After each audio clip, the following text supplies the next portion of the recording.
Duraan dursee akkam jirtan fayyaa jirtanii obboleewwan kiyyaa kan addunyaarra jirtan biyya keessas kan jirtan biyya alaas kan jirtan nageenyi waaqayyoo akkuma yeroo maraa isin bira haa ga'uun isin jedha. Hordoftoota keenya wanta lamaaf han dhufe wanni inni tokkoffaa saba keenya Wallagga keessatti jechuudha. Deegni isaanii akka lolaatti yaa'aa jiruuf jechuudha. Baay'ee keessi koo madaa'ee jira, baay'ee keessi koo dhiiga jira dhugaan isin jedha. Na keessi koo baay'ee gaddee jira. Rabbumtee qabbanan nuufaa oolchu. I don't know. Haga yoomitti akka jiraannu hin beeknu. Barreen gaddaandaa barraachaan turraa. Akkasumas immoo baranarraa ka'eetu ispeshaalii sabni keenya dhumaa jira akkuma argaa jirtan. Baay'ee keessi koo baay'ee madaa'ee jira. Normaalii akkana jedhee jechuudha himuudhaaf baay'ee natti ulfaata dhugaan isin jedha. Rabbis maaliif akka nurraa callise hin beeku. Mootummaanis maal gochaa akka jiru hin beeku ani. Mootummaan naannolee maal gochaa akka jiru akka hin beeku ani. Keessi koo baay'ee gaddaa jira dhugaan isin jedha. Akka lammii tokkootti jechuudha. Sabni keenya Oromoon keenya sabni keenya jechuudha achitti. Dhiigni isaanii akka lolaatti yaa'atoo.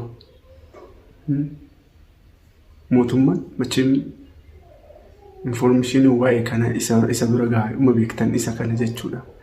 Garuu maaliif akka callisu, maaliif karaa murtee akka hin deemne, maaliif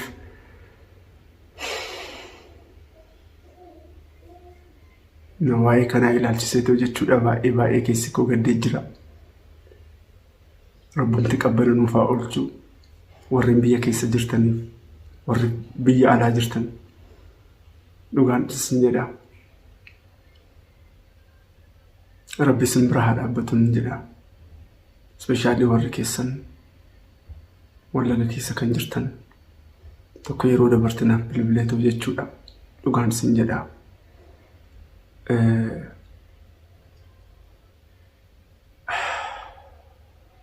Oromoo keenya qe'ee isaarraa buqqeetoo ilaala. Akkasumas immoo ijoollee qabu wajjin qe'ee isaarraa buqqeetoo jechuudha. Barandaa ormaarra jechuudha. Dhugaan isin jedha. Barandaa ormaarra nyaata osoo hin argatin, bakka bulmaataa osoo hin argatin, qabeenya qabu, nibrata qabu hundaa jechuudha dhiisetoo jechuudha. Kun maalidhaa? Rakkoo gandaa yookaan immoo mootummaan waan osuma dhaga'aa jiru waan callisuuf. I don't know maaliif akka ta'e hin beeku ani akkana jedhee haasa'uu hin danda'u. Ani akkana jedhee murteessuu hin danda'u. Kana hundaa kan nu sirreessu Rabbi. Isin hunduu warri Rabbitti amantan isin hunduu jechuudha. Du'aa godhaa waaqatti iyyadhaa. Akka nageenya nuuf uumu.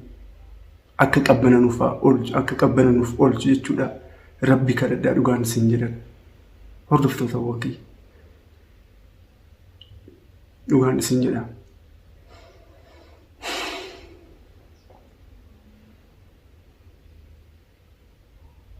Jechaan dhabaa jira wanna kanaaf jechuudha keessi koo jechuudha.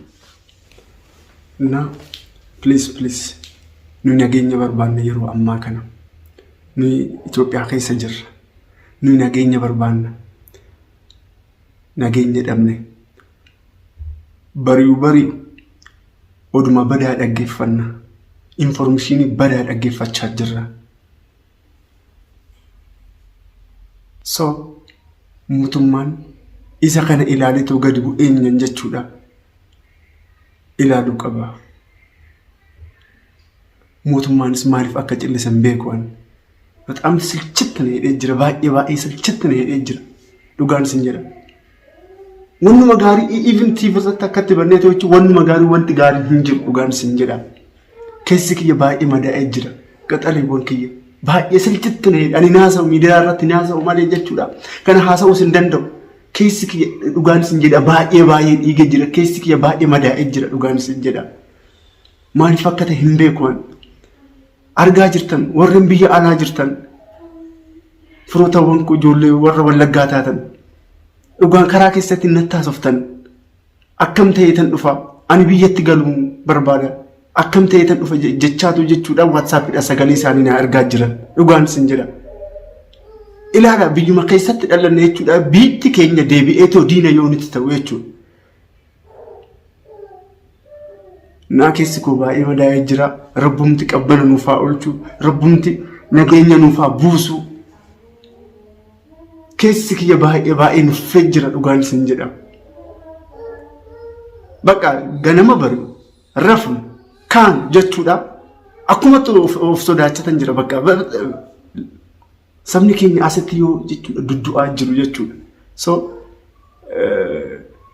ani jecha sin qabu kanaafi Oromoowwan kiyya firootawwan kiyya kan addunyaa irra jirtan sun hunduu kan na ilaalchan jechuudha. Wanna biraa isin jedhu rabbumti qabbana nuufaa oolchu nageenya nuufaa buusu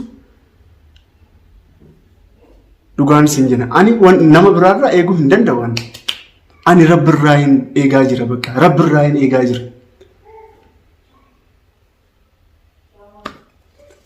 Naa isa kana jechuudha. Dhifama waliinii yaa'u hin beektan yeroo ammaa kana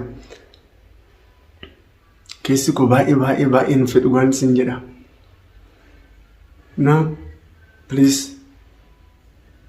mootummaa keenya mootummaa taatetu jechuudha kan biyya bulchaa jirtu jechuudha. Dhiiga saba keenyaa Wallagga keessatti gannamaa jiru.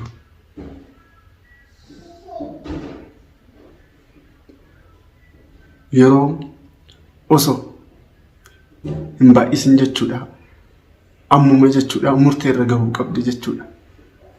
Isa kana jechuu barbaadetanii hordoftoota akkoo ani dubbachuu hin danda'u. Ani yaada kiyya ibsuu hin danda'u.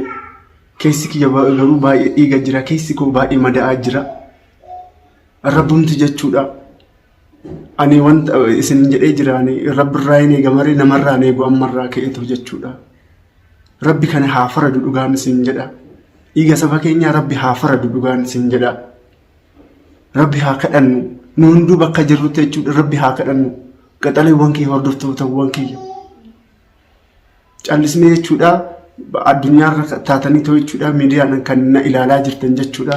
Callisnee afaaniin bichaa akkana ta'e osoo hin jeen haa ta'u inni isaa rakkoo hin qabu garuu dhugaan isin jedha.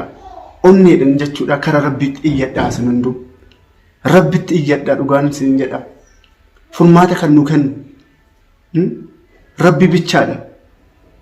Furmaata kana kan nu hiiku jechuudha Rabbi qofa. Namni nu hiiku kana jennee dadhabnee jira hin beektan. So hordoftootawwan koo isin hunduu bakka jirtanitti jechuudha Rabbi keessan jechuudha kadhadhaa Rabbi keessan jechuudha. Isa kana jechuu barbaadetanii dubbii isinitti baay'iseetan jira. Baay'een isin jaaladha baay'een isin kabaja. Hordoftoota koo bakka jirtanitti umurii dheeraa argadhaa fayyaa argadhaa jaalala uummataa argadhaa. Rabbi immoo jechuudha biyya keenya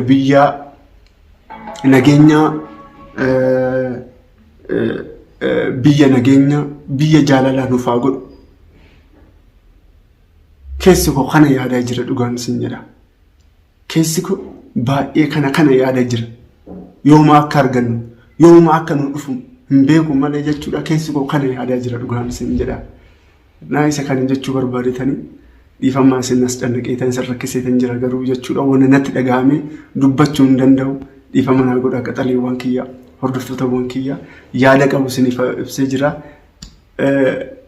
Wannan jedhu hin qabu ani baay'een isin jaaladha baay'een isin kabaja bakkuma jirtanitti akkuma isin jedhe fayyaa argadhaa umurii dheeraa argadhaa dhugaan isin jedha baay'een isin jaaladha horaa bulaa hamtuun isin tuqini guyyaan guyyaa gaarii torban gaarii isin hafaa ta'u horaa bulaa nagaan jedha.